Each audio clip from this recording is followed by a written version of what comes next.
അഫീടെയൊക്കെ first mid time exam കഴിഞ്ഞിട്ടുണ്ടായിരുന്നല്ലോ. അപ്പോൾ അതിൽ ഉത്തരപേപ്പറുകൾ collect ചെയ്യുന്നതിന് പിന്നെ സ്കോർ ഷീറ്റൊക്കെ സൈൻ ചെയ്യുന്നതിനായിട്ട് ഒരു ഓപ്പൺ ഹൗസ് മീറ്റിംഗ് വെച്ചിട്ടുണ്ടായിരുന്നു കേട്ടോ. അപ്പോൾ 2:30 മുതൽ 4 മണി വരെയാണ് സമയം പറഞ്ഞിട്ടുണ്ടായിരുന്നത്.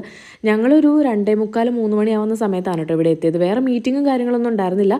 ആ ഒരു ഉത്തരപേപ്പർ നമുക്ക് കാണാനായിട്ട് തരും, പിന്നെ സൈൻ ചെയ്യും, അത്രേ ഉള്ളൂ കേട്ടോ. അപ്പം കുട്ടികൾ ക്ലാസ്സിൻ്റെ ഉള്ളിലായിരുന്നു. അങ്ങനെ പിന്നെ അവനെ പഠിപ്പിക്കുന്ന മിസ്സുമാരെല്ലാവരെയും കണ്ടു. പിന്നെ ആൻസർ ഷീറ്റൊക്കെ വാങ്ങിച്ചു. വലിയ കുഴപ്പമില്ലാത്ത മാർക്കുണ്ട് കേട്ടോ. അങ്ങനെ നമ്മൾ തിരിച്ച് പോവുകയാണ്. അപ്പോൾ കാറിലിരുന്നുകൊണ്ട് ഞാൻ ഒന്നും കൂടി അതൊക്കെ ചെക്ക് ചെയ്യുന്നതാണ് കേട്ടോ, ഇവന് എന്താണ് എഴുതി വെച്ചേക്കുന്നതെന്നൊക്കെ. വലിയ പ്രശ്നമില്ല. അങ്ങനെ തന്നെ നമ്മൾ ഹോസ്പിറ്റലിൽ കാണിക്കേണ്ട ഒരു ആവശ്യം ഉണ്ടായിരുന്നു. ഇക്കാട് BP കാര്യങ്ങളൊക്കെ ചെക്ക് ചെയ്യുന്നുണ്ട്. അതെല്ലാം കഴിഞ്ഞിട്ട് നമ്മൾ ചിക്കിങ്ങിലേക്ക് വന്നു കേട്ടോ. അപ്പോൾ അവിടെ ഇങ്ങനെ കുട്ടികൾക്കുള്ള ടോയ്സ് കാര്യങ്ങളൊക്കെ ഉണ്ടായിരുന്നു. അപ്പം അവർ രണ്ടുപേരും അതിൽ കുറച്ച് സമയമൊക്കെ കളിച്ചു. കുറച്ച് താമസം എടുക്കുമല്ലോ അവിടെ ഫുഡ് വരാൻ വേണ്ടിയിട്ട്. ആ സമയം കൊണ്ട് അവർ കളിച്ചു കേട്ടോ. അല്ലെങ്കിൽ പിന്നെ ഭയങ്കര ബുദ്ധിമുട്ടായിരുന്നു. പിന്നെ നമ്മൾ തിരിച്ച് വീട്ടിലെത്തി. രാത്രി ആയപ്പോഴത്തേക്കും അളിയനും ബെൻസിതായും അമ്മായിയും കുട്ടികളൊക്കെ വന്നിട്ടുണ്ടായിരുന്നു. ഇക്ക അവിടെ നിന്ന് വന്നപ്പോഴത്തേക്കും കൊണ്ടുവന്നതാണ് കേട്ടോ ഈ ഒരു ഊഞ്ഞാൽ.